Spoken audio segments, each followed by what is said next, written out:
जय सरना, जय आदिवासी। दोस्तों, मैं चितरंजन उरांव। आज समाज में जिस तरह से सरनामा प्रकट हो रही है झंडा के रूप में, वो झंडा देखने के लिए हम लोग आए हुए हैं।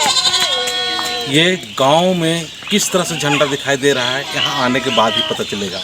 एकदम स्पष्ट और साफ दिखाई दे रहा है और धर्म कंडो भी दिखाई दे रहा है। तो आइए इस गांव में, और आप भी अपने जीवन को कल्याण की मार्ग पर ले चले। और जो शक्ति रूप दिखा रहा है, ये पता नहीं बाद में मिलेगा या ना मिले। आप लोग सारे लोग आइए और अच्छा संदेश दीजिए। तो इस गांव का नाम क्या है, वो हम बहन जी से चाहेंगे कि आप बताइए कि इस गांव का क्या नाम है, और आपका मोबाइल नंबर भी दे दीजिएगा ताकि मतलब वो लोग संपर्क कर सकते हैं। शांति का किसी का भी मोबाइल नंबर। जय धर्मेश। इस गांव का नाम है मंडरी, बेड़ो प्रखंड पड़ता है।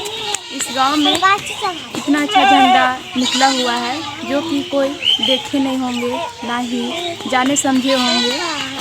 तो आइए इस गांव का घर में दीवार में निकला हुआ है, उसे देखिए और प्रकट कीजिए और समझिए। ये हम लोग का आदिवासी में क्या है क्या नहीं, उसको तो नहीं जानते थे, लेकिन उसको बचाने के लिए आज हमारे पास हम लोग का घर में निकल रहा है झंडा का रूप में, हम लोग आदिवासी को बचाने के लिए।